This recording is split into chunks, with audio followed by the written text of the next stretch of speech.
leaving behind the sphere of barbarism that is politics, and the even more barbaric sphere that is economics. So in fact, none of it was very barbaric, so I congratulate our previous speakers. But we're entering the higher regions, the purer air that is occupied by culture. And we are doing something rather strange. I wish to introduce you as a result of perhaps a new word to some of you. We're going to indulge in omphiloscopy, because we are asking Central European intellectuals to talk about what it means to be a Central European intellectual, i.e. navel gazing, omphiloscopy means. So it's a great pleasure to be more serious, to welcome our three final speakers. You have the biographies on your sheets in front of you, so I won't go over them. But if I could ask, first of all, Professor Balázs, Mezey to open up our discussion. Thank you. Thank you very much. I'm going to use this presentation. It helps you not to get bored too much. So let me see. These are the main points of my paper. Let's start with the first. Well, first of all, we have this expression, the new European situation, and from the economical point of view, we have heard a lot about this point. I define the new European situation as the economic and cultural context after the beginning of the financial crisis in 2008. Is this all right? I hear a strange sound. This crisis has taught us a number of things. First, the economic foundations of the EU are extremely fragile. Second, the bureaucratic system of the EU needs to be reorganized. I do not only mean the financial structures like the banking system, which is in progress. There is a general leadership problem in the EU, I believe, which is expressed especially in the relationship between the European Parliament and the European Commission.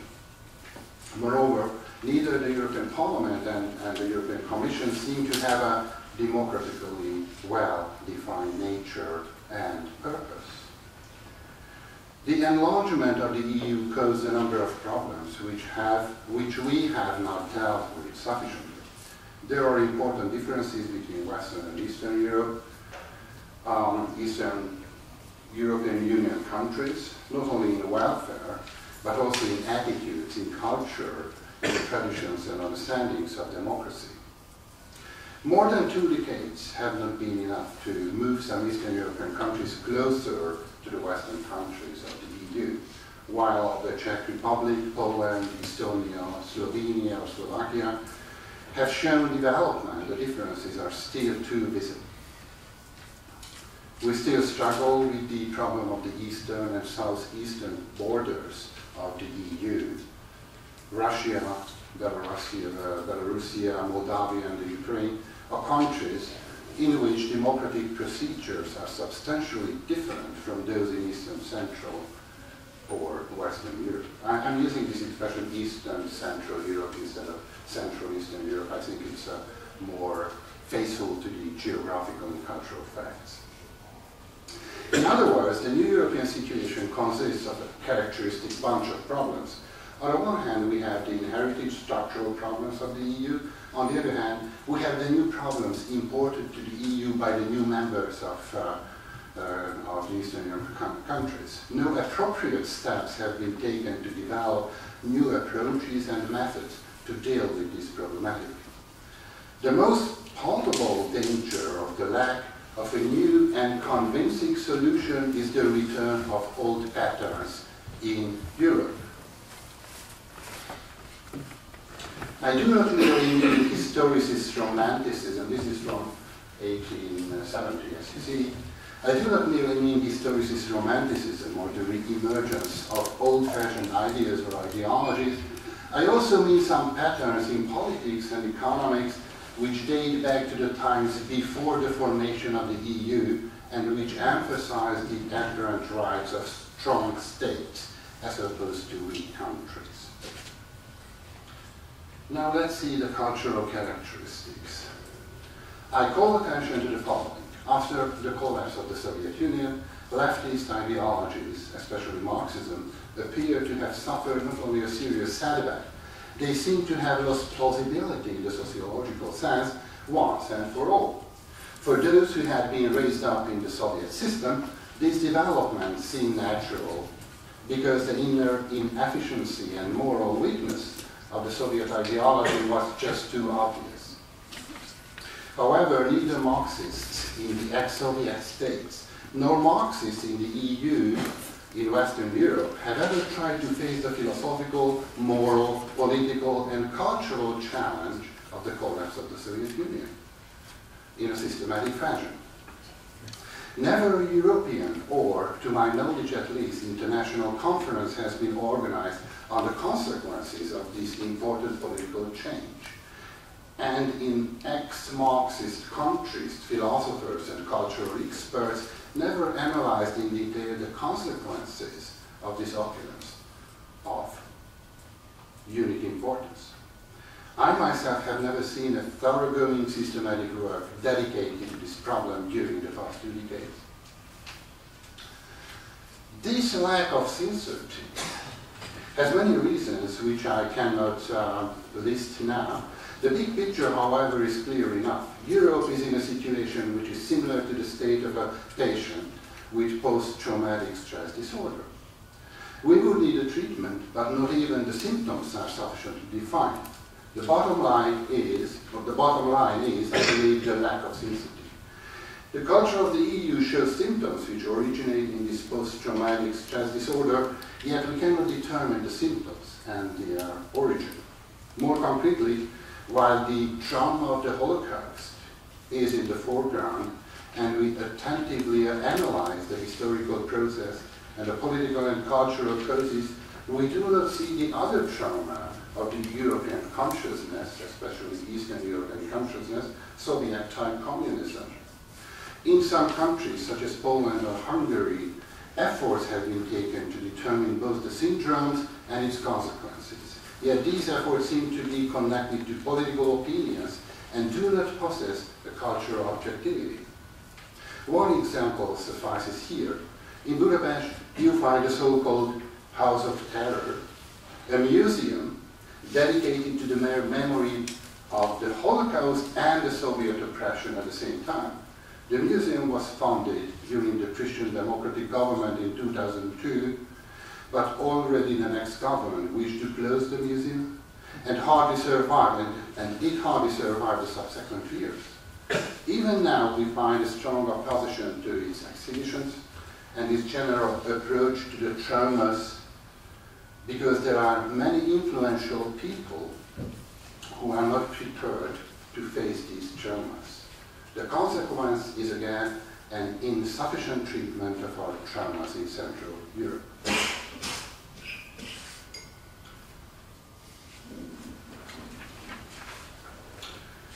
So let's see, Eastern Central Europe, is it a danger or a possibility? The joining of the Eastern Central European countries to the EU has been perceived as a danger force by some representatives of Western European countries. The exact nature of this danger has not been defined. We speak of more than 100 billion inhabitants with exceptional economic and cultural possibilities. Yet, what we more often hear is rather about the various kinds of danger and not the possibilities. However, the EU would be able to profit from these possibilities, and not only on the economic level. The Eastern Central European countries possess a rare mixture of cultural legacies, languages, historical background. From the Adriatic to the Baltic Sea, we find century-long cultural centers where experience and knowledge have been accumulated, which could be used to enrich the common European home. Nevertheless, more often than not, we see rather a kind of ignorance or perhaps even neglect of these riches. And again, we feel the background fear that this region of the EU would be able to develop too fast and would then, after some time, change the political, economic, and cultural balance of Western Europe. Instead of openness and cooperation, we often find discrimination. Instead of an eagerness to learn, we often find refusal. And instead of a rational evaluation of possibilities, we often see irrational reactions. Especially in the case of Hungary, we have witnessed this recently.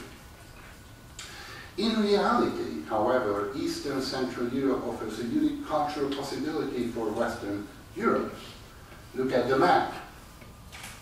Asia is the fastest growing region of the world. Between Beijing and Berlin, we have Russia, still a strong state with the biggest territory in the world and with a surge in the economy. In 2 decades, Russia will be part of the Asian development, possibly. And already now, in terms of energy supply, Russia is vital for the EU. Between Russia and Western Europe, we find a small Eastern Central European countries, as you see and as you know. Some of them more developed, some not so much, but in 1 or 2 decades, they will want to have their share of the developing Eurasian cooperation. If this region remains weak, Russia's role could become too strong in the future. If, however, Eastern Central Europe receives the necessary political and economic support, it will be able to mediate between Russia and Western Europe. In other words, I think that Eastern Central Europe should be strengthened politically, economically, and culturally, so that the unavoidable influence of Russia may be channeled, at least channeled in a useful way. Given Eastern Central Europe's unique cultural character, I believe that supporting it is very profitable, very promising for Western Europe. It is politically and economically useful, culturally, morally, it offers the possibility to learn about the double trauma this region had to suffer, the Holocaust and communism. We should not forget that the core events of the Holocaust, especially Auschwitz, took place in Central Europe. And all the revolts against the Soviet Union took place equally in the same region, in Budapest, Warsaw, Prague. We possess an unparalleled dramatic richness of cultural memory, which can be used to fight the totalitarian danger and support multicultural democracy. As a matter of fact, Eastern Central Europe is as multicultural as it can be. We find a variety of religious traditions, from Unitarianism to Greek Orthodoxy, many languages, some of them belonging to the most ancient ones among the living languages, like Latvian, and a multitude of minority traditions, customs, and attitudes. Well, this is just illustration. It is indeed a possibility for Western Europe to broaden, to widen its horizon, and have the experience of European multiculturalism. What we can learn from each other. Eastern Central Europe can certainly learn from the West because we lagged the decades of intense development after the Second World War until 1990. We can learn in matters of democracy too. After the collapse of communism, these countries could not have been able to recover without the technological support of Western Europe. However, in the new European situation, we have become aware of many things we can offer to the West. The most important one is our living memory of the twofold trauma I keep repeating. In my home, I mean, even in my family, the living presence of this double trauma is decisive. And I think we have very many people of this sort in Prague, in Krakow, Budapest, Cluj, and so on and so forth. We have a direct knowledge of totalitarian oppression, and thus we have developed a specific sensitivity in this respect. That is why I must ask you politicians, EU politicians, to be more careful with these countries, Hungary included, and avoid a kind of misreading our sensitivities and inclinations which do not correspond to the facts. Hungary suffered the Holocaust, the Soviet invasion, the oppression of the 1956 revolt, and we have lived through the great change in 1990. If some people in the EU do not show more understanding and attention, carefulness to these experiences, they could be easily misled by abstract, perhaps even even egotistic political agendas. Moreover, we can offer two more things to the West. First, a living experience of European multiculturalism and a tradition of inventiveness.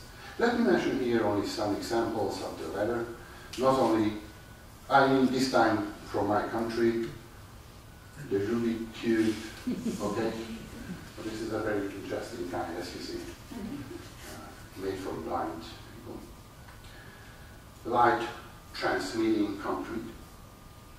I don't know whether you have ever heard about this. It's a quite recent invention. The philosophies of Polanyi's, of the Polanyi's, especially Michael Polanyi, as you can mention. In the Thesis, a Nobel Prize in literature, or contemporary classical music, and so on and so forth. You can add your list of important inventions. These are just examples, and I do not want to under or overvalue them, but they can show that Eastern Central Europe has unique resources which should be used by Western Europe, not against these countries, but for the benefit of our common European home. Let me finish my contribution with this remark. I agree with Prime Minister Orbán Viktor in his judgment that the future of the EU will be decided in Eastern Central Europe, in the region from the Baltic states to the Adriatic Sea. This future can be understood in economic terms, which is very plausible, but now I want to refer rather to the role of culture, because of the experiences I have mentioned, because of the intellectual energy these countries still possess, because of the moral traditions we have, not only the Slavic heart, but in general the, I would say, Central Europeanness. Eastern Central Europe will be indeed very important for the EU. If the EU wants to strengthen its historical position, it has to face this challenge. The future of the EU will not be determined in Mali, although I accept the political importance of Northern or Central Africa. The future of the EU will not be decided in Cyprus either, although I acknowledge the importance of the new financial and banking structures of the EU. The future of the EU will be culture dependent in my understanding, and Eastern Central Europe, as far as I see, possess an exceptional, important intellectual and moral resources. Okay, thank you very much.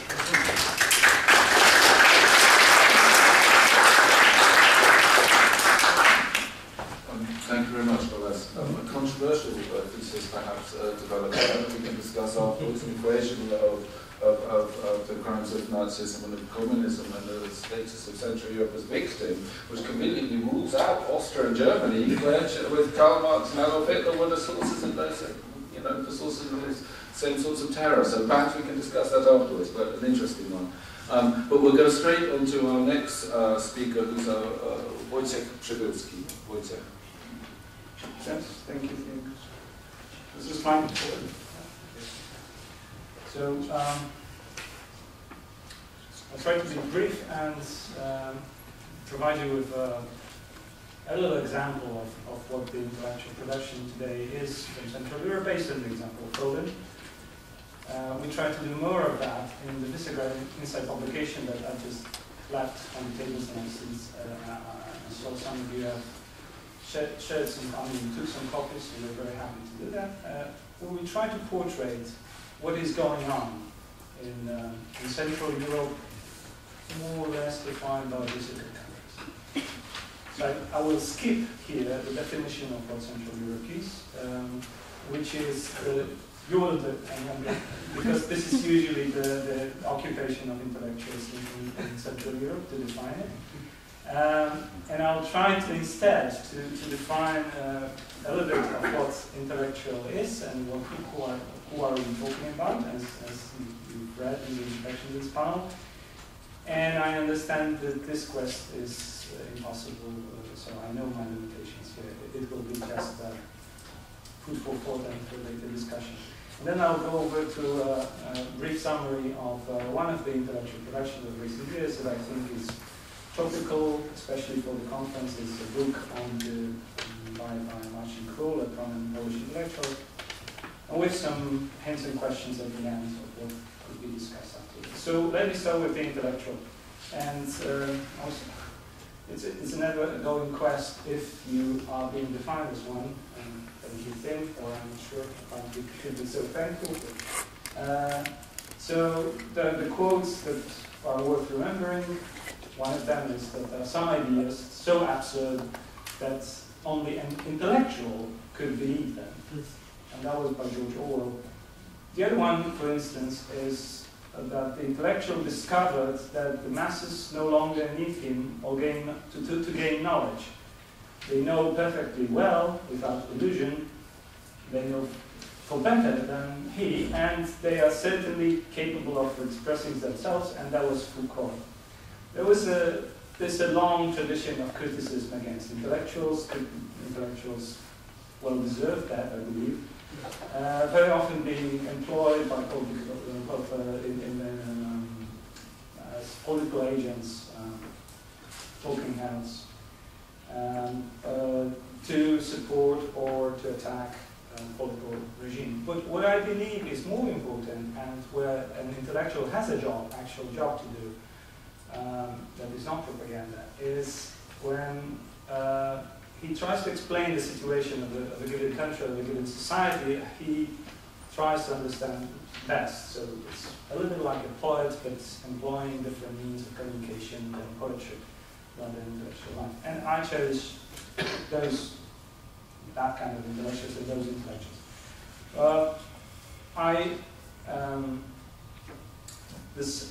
So the distinctive feature of an intellectual would be then a work with ideas and an effort to explain to a greater audience what a group of people he or she is associated with really thinks and what is the trend within society and within politics. And the second feature I would say is, and especially that's something unique, is that an intellectual always has a quest of Europe. So intellectual doesn't exist without Europe. Europe as a norm. So you remember a lot of essays and a lot of discussion, I'm sure, from either your readings or your experience in life, where Europe or Central Europe has been discussed, and it has been usually discussed by intellectuals, or people we call intellectuals. Not long ago, I met with Alain Finkielkraut, a French intellectual again, and he was sharing an experience that he was learning the meaning of Europe.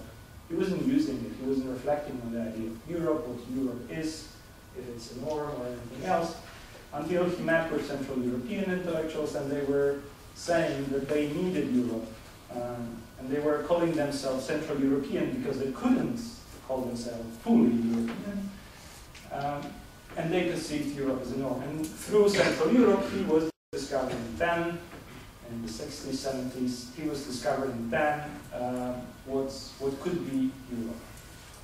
It was the same case of Marcin Król, a professor of intellectual history at Warsaw University, and one of the members of the roundtable discussion. He was reforming media law in Poland. He was then expressing in the 80s a belief that Europe is a norm. I mean, he believed, like many others, that Europe represents a norm. Now, the general portrait today in Poland is that, and maybe in Central Europe, that Europe doesn't represent a norm anymore. What I mean by that is that it doesn't contain any value. When you speak about a European norm, it's no longer defined as it used to be before the Iron Curtain fall. And that poses serious questions as to the future of the direction of changes and reforms in Central Europe, because where are we heading if we lost our compass, and as well as to Europe as such. And here comes my testimony, or a short review of an intellectual production by Marcin, that in his recent book he wrote he called the title would be Europe in the Face of the End. Quite a pessimistic title, but it was still written before the crisis hit us. He was trying to identify the causes of such a situation where Europe can no longer be identified and understood as a norm. Why is that? And the book has been written after the constitutional treaty has been drafted, and there were major clashes about the preamble, about the values, notably from the Polish, Austrian, and some other positions, Christian values, absence of them. That is quite understandable because French were careful to consider the document. And the answer of Marcin is in 4 points. So he says that there is a major crisis within Europe as a norm, where we cannot identify ourselves as European fully in the way we used to, or we tried to in the 19th or 20th century, because of 4 dilemmas that we are facing. First is the dilemma between rational and the mystery, the spiritual, the question that people have been asking for centuries now. What are the limits of being rational? Where the rational debate ends and where the mystery begins, or should mystery and religious questions should be excluded from public debate? And that is a dilemma nobody can really answer today, and nobody is answering it anymore that much in a profound sense on the European level. Second one is the dilemma between national and universal, and if you look at the condition we're living in today in Europe, when we try to address questions and how the European Union works, the dilemma presents itself quite openly. The tendencies of national, I wouldn't necessarily call it nationalism itself, but inwardness, thinking about the closed communities against the universality of culture, of ideas, of intellectual life, of the experience people share around the world, is juxtaposed and again unsolvable. Today, European Union has a problem of the clashing forces of national governments trying to manage something more than themselves, I mean, more than national problems. And they're failing. Then there's, again, a spiritual or cultural dimension of the third dilemma, that is between the pleasure, utilitarian pleasure of the tradition also born in London, and the growing with the quest for this pleasure and for happiness. And growing with it awareness that it's impossible to fulfill. This is the Central European feature of the analysis by Freud, I believe. You can see the culture is everlasting source of unhappiness that he identified. Understanding very much that that there is a clash within European culture created by ourselves, by intellectuals, philosophers, where there is a quest for happiness, and on the other hand, a realization of it renders impossible for people who try to do it. And then there's the fourth and the biggest quest that, in a sense, results from that is the state of state of the political today, and that is something that Marcin Król is rather brave to do, and he's subject to criticism here. But he distinguishes between liberalism and democracy in the current political system and says that liberalism has overwhelmingly won. Liberalism with radical individualism, rights of individuals, and of course the rule of law is predominant. And all those constructions and political systems that helps people to self-realize themselves, to be individual, that is called in general liberalism, is winning with the side of democracy, which at the center of which is the quest for community. In essence, he says, we've lost in Europe, and by saying Europe, he also means United States or transatlantic community. He says that we've lost the notion of what is a political system all about, that it has to be rooted in democracy, that we chose to have as a political system at some point in European culture and history. And instead we forgot it and we left it on the side with this quest for community in order to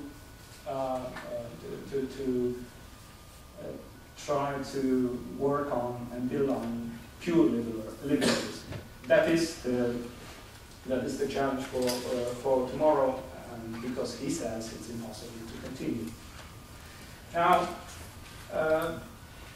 in such a brief discussion of his thesis and in the book itself, being an essay, being polemic itself, I cannot really defend or object to his thesis, but I think these questions are interesting, also in the light of the topics discussed in previous sessions that were all excellent and inspiring.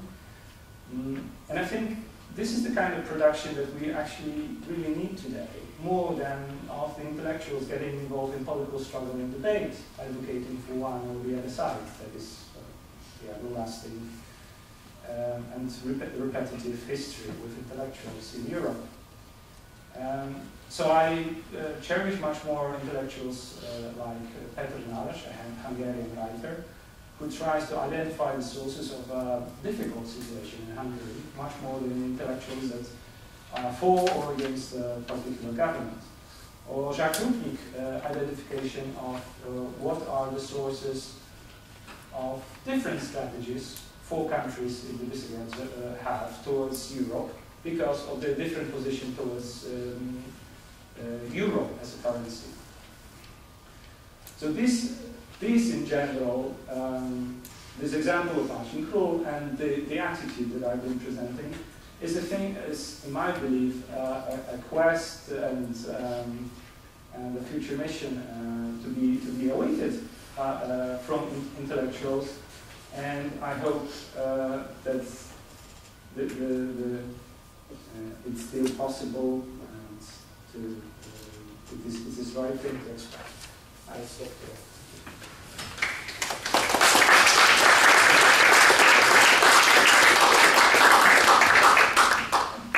Thank you very much, Wojciech. Some interesting thoughts there about the role of the intellectual being defined by an idea of Europe. There are some folks on Europe may explain why there are no English intellectuals instead, because it's not a feature. But it also may more seriously be something to explain why I think the figure of the intellectual still is there in Central Europe, because the notion of the Europeanness of Central Europe is still at stake, and otherwise we wouldn't have organised this day on this topic. So. Provocative set of comments anyway. Our final speech of the day, in privileged position, is Michal Vasecka. Michal. Thank you very much. It's very questionable whether it's a privileged position. You know, I would say it's very challenging to be the last one. You know, to represent Slovakia in the mid-90s, I would say that it is a conspiracy against Slovakia, as representatively speaking, the last one. But now, of course, let me present a more positive view that we are going to finalize, evaluate, and close the conference. So this is actually exactly a very privileged position. But still, it's a challenge to be the last one, because I'm very much aware that I'm the last obstacle between reception at the Polish embassy and this room. So I'm basically, you know, in the position, and you're tired, you know, so I'm in the position of the eighth husband of Elizabeth Taylor during the wedding night. You know, how to be innovative, how to be innovative. So I'll try, but I'll try.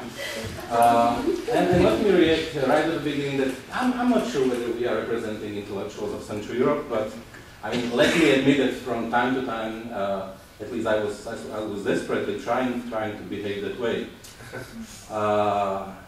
So, in my presentation, I will strictly follow question of the organizers. You know, so this was the question of organizers. I'm going to answer that, or at least I will try. The thesis presentation is following. The role of Central European intellectuals in all is you can find in all cultivating public sphere, shaping liberal democratic regimes, and building civil society of these countries. And of course, all these attempts were absolutely crucial. In fact, intellectuals of Central Europe stand behind majority of public interest actions of last 23 years, and of course also during the period of real socialism. Their primary role is to, and this is something what I will come in a conclusion, and I'm going to define the role of Central European intellectuals, is to deconstruct and reconstruct principles on which these societies are built and reproduced. So, Wojciech was reluctant to define Central Europe, so let me do it, and let me confess that personally I feel that I'm a perfect example of a Central European. I was born in Czechoslovakia. I'm operating in Slovakia, lecturing and teaching in Brno in the Czech Republic. My mother is Polish. I grew up in southern part of Bratislava, which is Hungarian ethnically, and I'm living some 5 kilometers from Austrian border, so we are visiting our Austrian neighbors practically every week. So I somehow feel that I'm very much part of it. But let's admit that even during this conference, and I'm very happy that there is a Central Europe in its name, because I'm still remembering the beginning of 90s how famous Czech satirist Jiránek was actually portraying American tourists standing in the middle of Wenceslas Square, how a local Czech guy is screaming on him. You know, he's holding a rough guide of Eastern Europe, and a Czech local guy is screaming on him, "Central, stupid, Central, not Eastern." So, but even at this conference, we see that there was a misunderstanding. Some people are using Central, some others Eastern, some others Central Eastern Europe. So we clearly see that there is a lack of definition of all these terms. What has been called Eastern Europe in the past, actually we see that we can divide it into 8, culturally, at least into 8 dimensions. Central Europe in terms of former monarchy, if you want, and I will deal with it. Eastern Europe, countries like Belarus, Moldova, Ukraine, then Balkan countries, then Central Asia, then of course Russia as an independent entity, too big and too important to be included into other categories. Caucasian countries, and then 2 very specific categories that are very often forgotten. Hansa cities that are part of some of these countries and still create a very distinct culture, and Latin cities on Adriatic shore, which cannot be included into Balkan countries culturally. So suddenly, you know, Eastern Europe is somehow falling into several categories. What is Central Europe is really difficult to define, and you know how the whole discussion started in 1984 with Kundera's article in Paris magazine Culture, and it was very provocative to Russians, and we all do understand why. And we know that people are very reluctant to use that term because of the disqualification of the term Mittel Europa, which was used by Nazis and by some right-wing oriented Germans even before the war. So the cultural definitions actually are probably the best, and you probably recall some of them. What I like is this one. Central Europe is that part of Europe which smells by beer and watermelon, and all train stations look very much the same, and once they were named after Kaiser Franz Josef. And I think this fits perfectly. Even better is probably the culture, it's a part of Europe which we should define by culture of apple strudel. And when you think about all those places in Central Europe you visited, this fits perfectly. You know, it's from Bavaria to Lemberg in Ukraine, and when you are leaving the culture of apple strudel, you are clearly leaving Central Europe. But seriously, to return to Kundera, it's that part of Europe, and probably this is the core of our debate today. that is culturally definitely in the West, but politically still in the East. And he defined it some 30 years ago, and I would say that it fits perfectly even now. So we can ask whether there is a common Central European identity, and probably yes. Our ambitions go far beyond what we can afford, and that's very. So our frustrations are very similar in this sense. You know, we always wanted something big, something else, but the results were never that impressive as we wanted. I mean, they were impressive, but we wanted even something better. So it reminded me actually when I visited Atlantic City in New Jersey. I remember this saying that what they wanted was Monte Carlo, not Las Vegas. We always knew they will get Las Vegas. You know, and if you visited Atlantic City, you know what I'm talking about. It was a Las Vegas, but even not in the middle of desert, you know, it's kind of a kitschy one. So what else is common for Central Europe? I would argue that there are several things. Historical roots of civic and political culture, and these are, I think, the most important. The first is unfinished modernization. In Europe, I would argue, we can see exactly in Central Europe dramatic discrepancy between structural and cultural dimension of modernity. All those countries are very modern. To come to Warsaw, Budapest, Bratislava, or Prague these days, you clearly see very modern cities, and sometimes I'm stunned by cars that you can see on streets of these cities. But culturally, these countries are still deeply in 20th century. And I mean, this is sociologically banal thing. Cultural dimension of modernization is always just following the structural, material part. But I think the discrepancy in Central Europe is something what is explaining most of our problems in our way to liberal democracy. The second is egalitarianism of many of these countries, and at least of my country where I was born, egalitarianism which leads to anti-intellectual tradition, and very often even this glorification of manual labor, which is something unheard of in Anglo-Saxon world, but it's extremely destructive, I would say. State paternalism, which starting with anti-liberal sentiments. That's why, of course, liberal democracy is so problematic to build in such a countries. And lastly, lack of trust. You know, Putnam was describing it as uncivil regions. Probably not all those countries fully fall into that category, but you know that even some segments of civil society I would call uncivil civil society, or at least non-civil civil society. So the result is that we are talking in practically all those countries about relatively weak civic and political participation up to now. So, and finally, let's come to the role of intellectuals in such a situation. In all of these countries, during the real socialism, were producer of ideas, creators of the alternative worldviews, and the leader force of democratic change in 80s. I'm talking about the past. In fact, in all of these countries, and this is something when you think about original text of Ferguson, who was describing emergence of civil society, in Central Europe we are talking about very different development.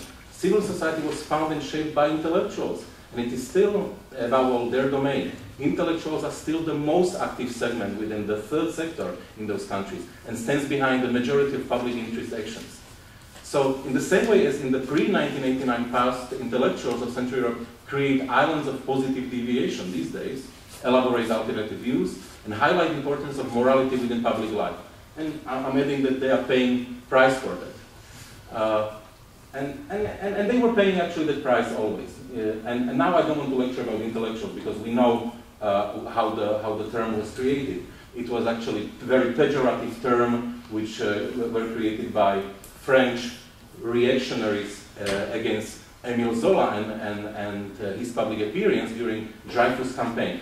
And by the way, I will show you that anti-Semitism, which was part of the whole campaign against Zola and against intellectuals, we can find in all countries of Central Europe, even in relatively recent history. So intellectual, by definition, is or used to be, and I would argue that it's not the case anymore, is an educated person who is ready to take a moral stand always when a common good is endangered in the country. So, but as I argued, interestingly, in the same way as Zola, intellectuals were never praised for what they were doing. And there are very many reasons for it. Social psychological reasons. Because since they were fighting with conformism, and they display sensitivity over issues others don't see, of course they are not particularly loved by others. There is a psychological reason. Societies of late modernity become increasingly cynical societies. So actually, when you are taking this moral stand, you are being ridiculed by others. There is a sociological reason. Middle class is being fragmentarized dramatically, and I don't want to go into Habermas and his theories now. So in consequences, intellectuals do not represent that middle class. And there is a political reason. Who are they representing? You know, this unpleasant question is difficult to answer. Everybody and nobody. So of course the legitimacy of these people is questioned. That's why they are not particularly loved. And some examples from former Czechoslovakia and later Slovakia. Distrust toward intellectuals has been very often accompanied, generated and reproduced through various conspiracy theories. And something from Czechoslovakia. And you might recall it, some of those who are studying 60s. During the reform process, so-called Prague Spring, intellectuals who were driving force of democratization were accused by media of the Soviet Union, Poland, and GDR to be agents of Zionist centers. And not only in these countries, but even, let's say, Rudé Právo or Slovak Pravda, were slowly but systematically publishing texts against leaders of democratization process.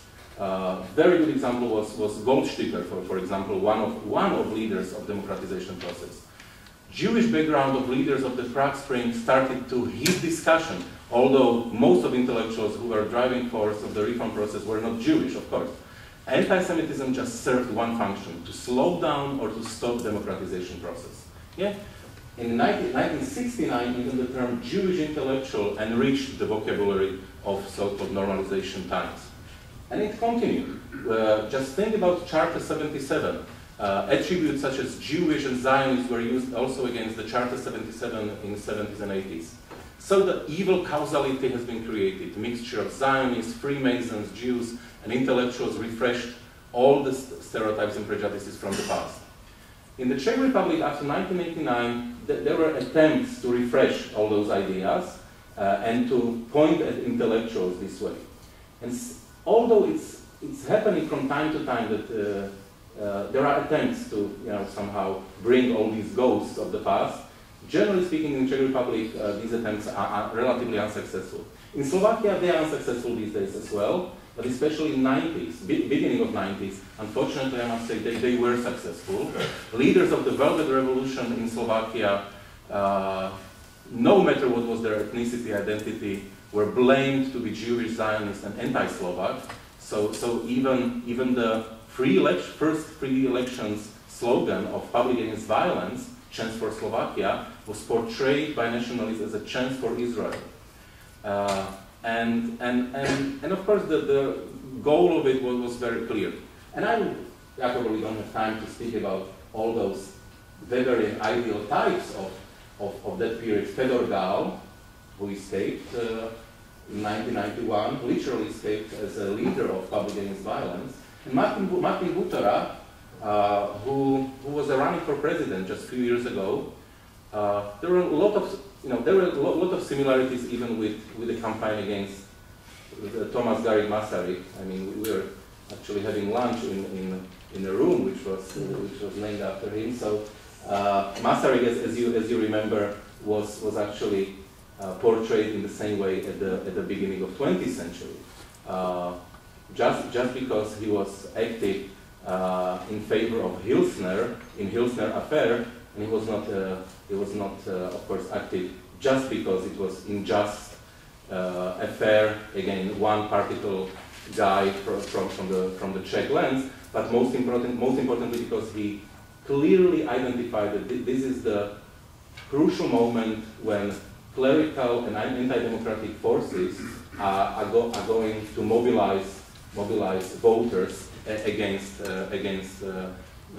democratic and liberal forces. So you know, these things are interconnected. I was talking about the past. So what about these days? And I'm somehow referring to these days as cynical times. And I would say that the role of intellectuals is changing slightly. Intellectuals serve as a messengers in between fragments and isolated islands of society of late modernity. They point at new risks brought by late modernity to societies that very often people not only don't see, but they don't want to see. Intellectuals create alternative views on how society could function. Most importantly, intellectuals deconstruct and reconstruct principles on which these societies are created. How much time I do have? None. Zero? No. Two. Okay. So what I consider as the greatest challenge of these days, and now I'm a sociologist, and you can see how to secure social cohesion of countries of late modernity. And it's a challenge for Central European intellectuals, because how to challenge social cohesion of these countries on other than ethnic and essentialist principles, and consequently how to create cohesive and inclusive societies. In our countries, in all of our countries, this, social cohesion is not strengthened by political elite. It cannot be done by anybody else, by this group of people. So cohesive, what is the core of the problem? In my view, everything depends on whether all people are really able to become part of the core. And now I'm referring to Jeffrey Alexander's very simple theory of core and out groups. Every society has its core, every society has its out groups. And of course, core might be shaped by ethnicity, class, etc., etc. In our countries, core is usually created by ethnicity. Not by the citizenship, but by ethnicity. So the public sphere is extremely ethnicized, and the core part is so. This is basically what Jeffrey Alexander is writing about modern society. Everything should depend on citizenship. Citizens of the country are in the core. People with permanent residence are in out group, but they can penetrate into the core. It's open. How our countries would look like. Core, I still believe that it's closed. It's closed and it's created by ethnic groups. Ethnic Slovaks, ethnic Hungarians, ethnic Poles. And the out group, of course, there are citizens of the country, autochthonous groups, or migrants who already obtained citizenship, and out group people without a residence. And to complicate it even more, one example of Slovakia, but trust me, we can put Poland, Hungary, or Slovenia there easily. It's actually even more complicated. There is a semi-core. Semi-core are autochthonous minorities. They have a special treatment, so to say. They cannot be put into out group, but they are definitely not part of the core. There is an out group as in the previous part, and the core group we can actually divide. It's ethnicized, heavily ethnicized, and there are Slovaks or Hungarians or Poles who are not even born in the country, who don't have a citizenship of that country, but still people consider them part of the core. And there is, of course, the core of the core, which is this mythological Slovaks or mythological Hungarians, whatever you want. And a simplification of everyday life is actually even easier. You know, there is a core and out group, non-citizens and non-Slovaks, or Hungarians, I mean, you put whatever you want, and there are good Slovaks and bad Slovaks, you know? This is changing. No, I mean, this is changing. But, you know, Hungarians who are sitting in the room, you are also familiar with this division of a society. I would argue that it's probably not that strong as in the 90s, but still, the structural problem is there, and it's with us. Conclusion. So I strongly believe that the role of intellectuals nowadays is changing, is shifting toward more practical issues. It's not about about the moral stand anymore so much. So there is a specific challenge ahead to contribute to in Central Europe, and I'm answering your question as an organizer. Yeah? The challenge is how to contribute to de-ethnicization of public sphere and how to work on transfer from ethnocultural to legal political definition of a nation. Something what you know very well in Britain. Thank you very much.